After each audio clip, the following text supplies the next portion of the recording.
Well, just look at this. Magnificent agility, perfect timing and great connection. What a goal that is.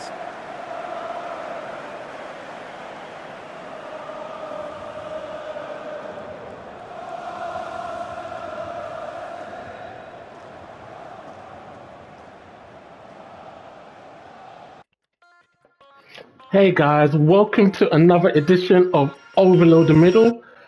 Today, well, I should say this week is probably the make or break week for many clubs, as this is the last week of the transfer window season 2024-2025. And for Arsenal in particular, this is going to be a make or break week. What happens by Friday at, I believe, this Friday, I think the transfer window slams shut about 10 or 11 p.m.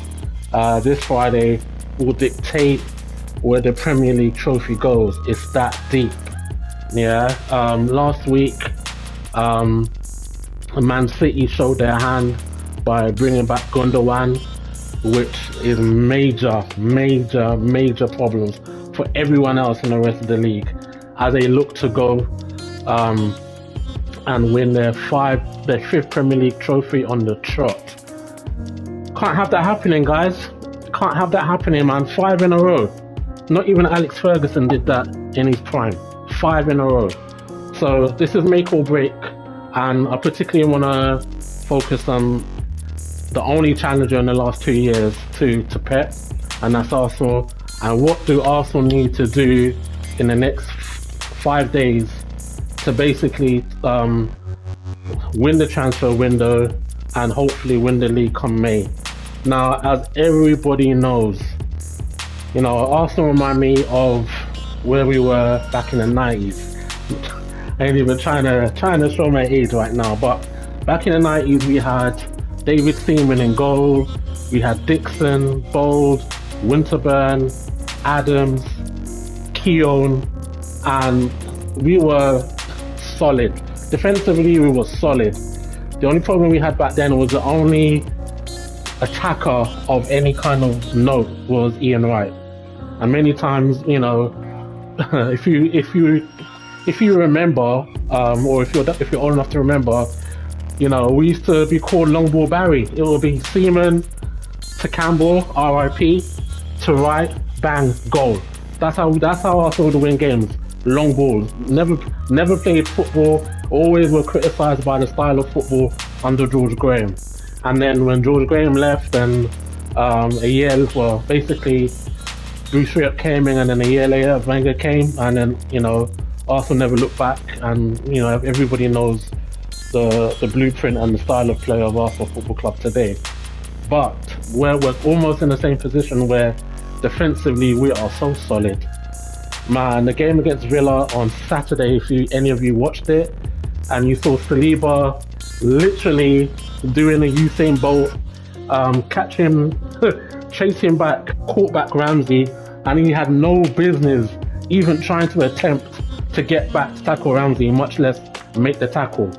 So we got Saliba, Gabriel, White, Timber, who was, for me, breath of fresh air. It was so funny because if you'd watch the game, you'd notice Zinchenko sitting on the bench, mad dogging anyone he would mad dog. His face spoke 1,000 words, and I'm sure you've seen the memes on Twitter where he's literally looking like he's gonna he's gonna commit a crime. That's how he looked, man. He looked angry. He looked peed off.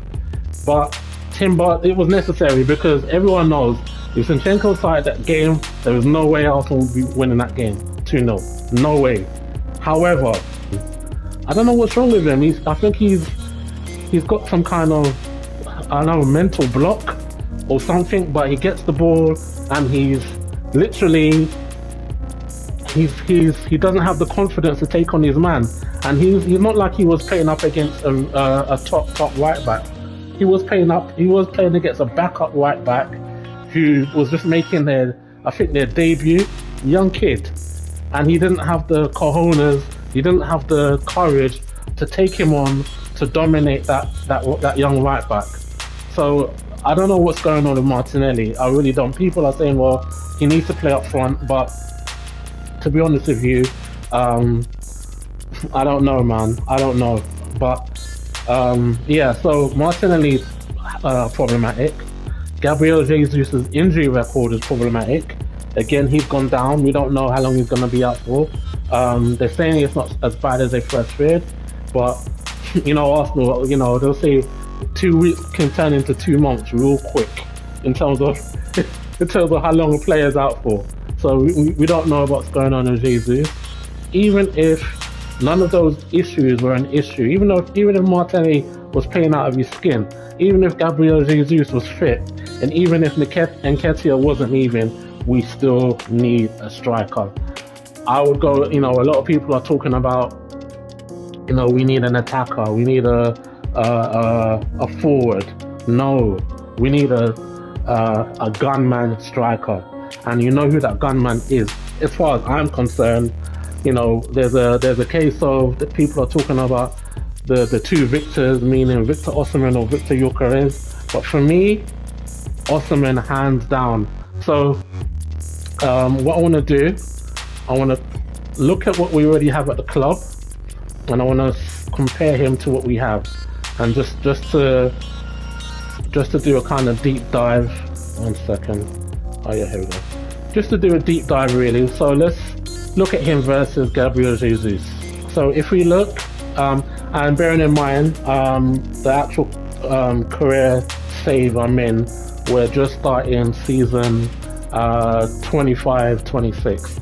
So I feel like we're in like September of 2025.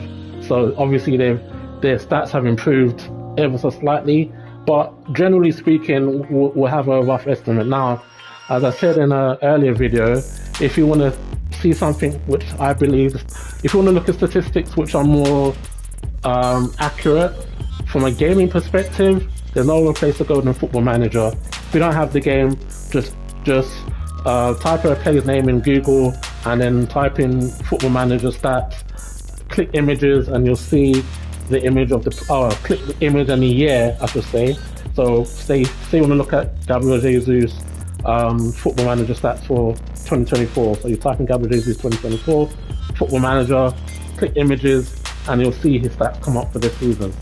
So that's more accurate. And obviously you've got other websites like FBref, transfermarket.com, and other websites where you can look at, in real life statistical data to compare and contrast. But for the purpose of this conversation today, I want to compare Gabriel Jesus, Osimhen, with our top strikers in FC24, just to see how they fare up, and to see, sometimes you can go off just an eye test, and whether it's just a case of, am I tripping? Is it, am I maybe making Osimhen look better than he is? Is actually Gabriel Jesus better than I think he is? Let the statistics tell the story. So let's look at pace-wise. So as you can see, Victor Osimhen's pace, 93 plus 2, 95, versus 83 plus 6, 86. That tells a story already. That tells a story. So, we can effectively, if we want to play counter-attacking football, that's not a problem. Osimhen has the pace to run in behind, which is really, really important against teams like, the teams that will come in and attack us, teams like Liverpool, teams like City, teams like even Tottenham, who love to play the high line. Any team that wants to play the high line against Osimhen, I feel sorry for you. Any team that wants to do that, because with a 96 pace, forget about it. You're not catching him. Even if you're Van der Ven, you ain't catching Osimhen. So pace-wise, Osimhen streets ahead of Gabriel Jesus. Let's look at the most important thing, shooting. Now, Osimhen has a shooting statistic of 87 plus 3, 90, versus 80 plus 3 for Gabriel Jesus, which is only 83. Now guys, listen, I don't even need to say, but we already know this. The eye test tells us this, yeah, especially with Gabriel Jesus. The thing that was most concerning for me is that I still don't believe he knows what his best position is on the pitch. And it's hard to say that because he's been, you know, Pep Guardiola spoke about him being the best defensive winger or the best defensive striker in world football, or in the league, or in world football, whichever way. I can't remember what he said specifically, but he said he's the best defensive attacker, and that's all good and well, but that's not what we need at Arsenal, because defensively we're covered. We're covered defensively. We don't have a problem defensively. The problem that we have is that we don't have enough gunmen up front. Now, last season, and I'm just saying, I'll just throw it out there, if we had Osimhen at Arsenal last season, I truly believe we would have beaten Aston Villa at home, because I believe the chances that we missed in April when we played them at the Emirates, we would have won that game easily. And even the game that we had against them at Villa Park, I think it was it November back end of 23. I can't remember exactly when it was. I think it was October, November, that kind of time. And again, the difference in that game is they took their chances and we didn't. And again, we need that gunman. And for me, those two games alone, those two games would have given us 6 points, and we would have won the league. We would have won the league with 4 points to spare. Those are the fine margins between winning and losing. Those are the fine margins. Okay, let's go to looking at his passing. His passing 69 plus 3, which is 72, versus 75 plus 2, which is 77. So we would know that Gabriel Jesus, for me, Gabriel Jesus,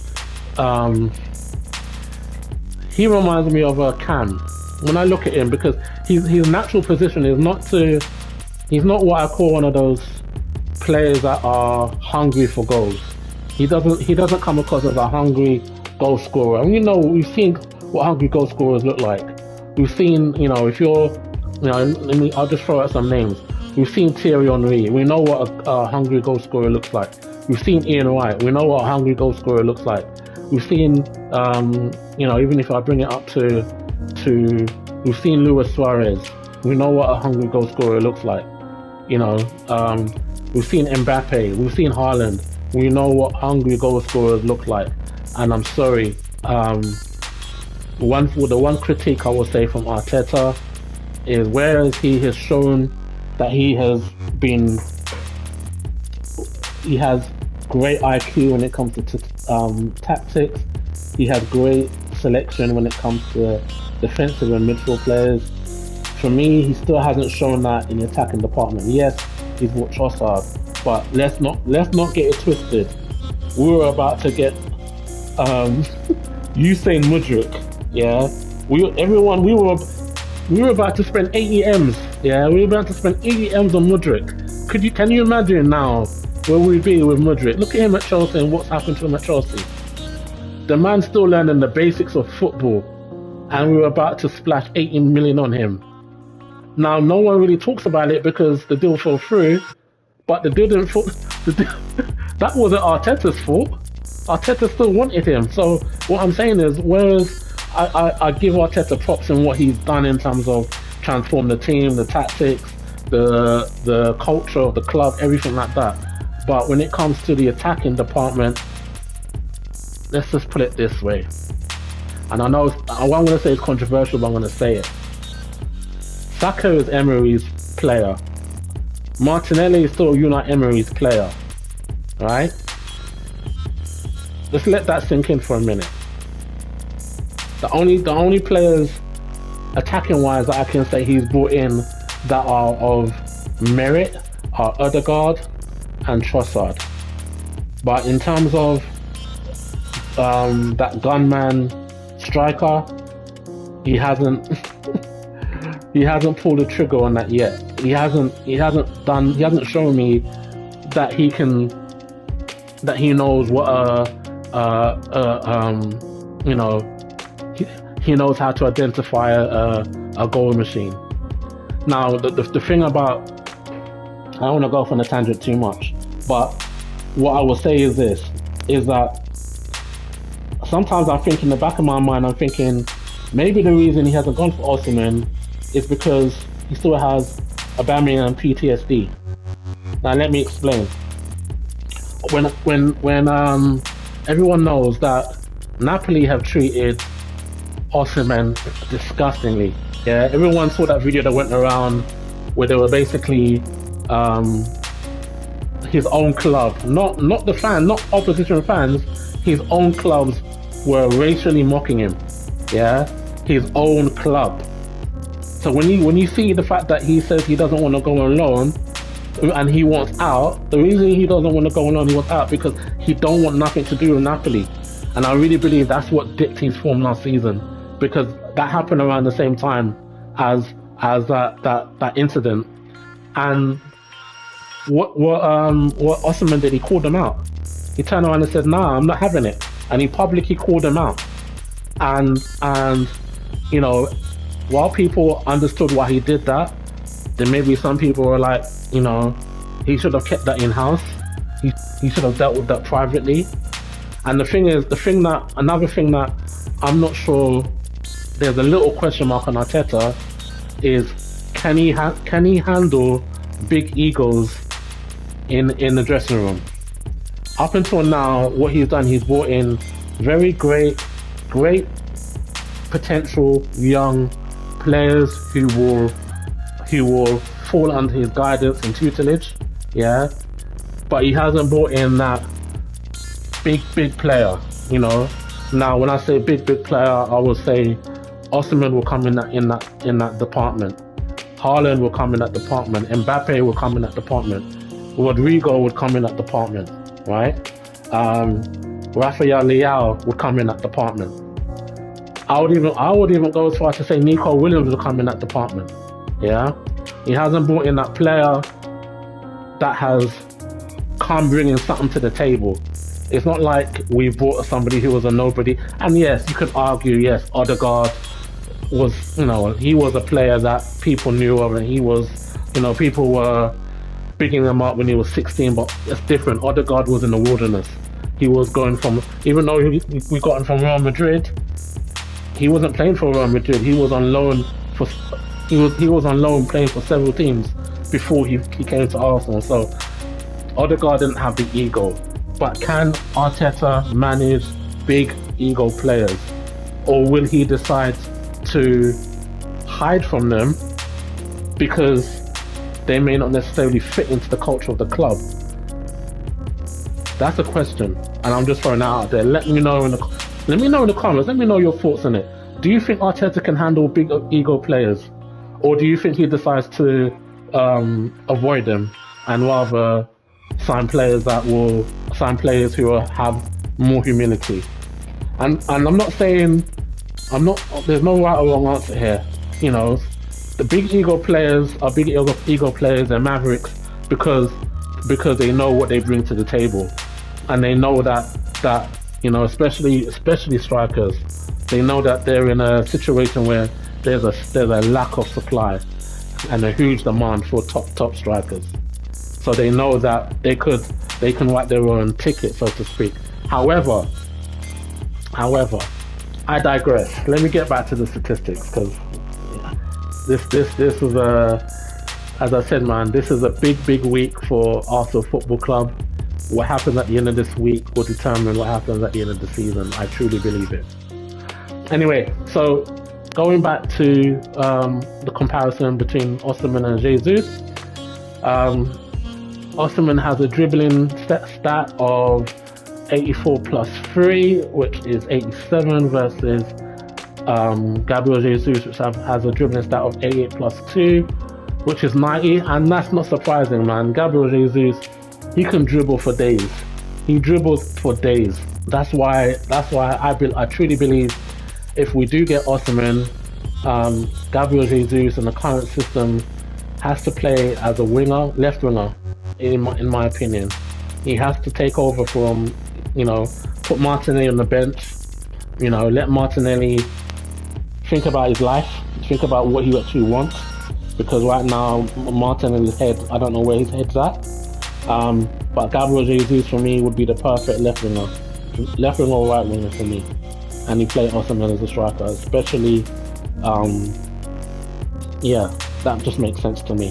What else we got? We got defending. So Osimhen is a 49 defending versus Jesus is a 4. That's interesting.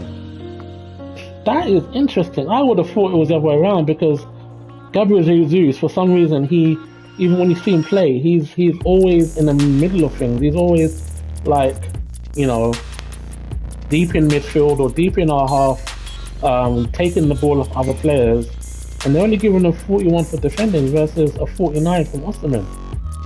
You see, the one thing that people have critiqued about Osimhen is his play outside of the box. You know, is he someone that will connect well with other players? Is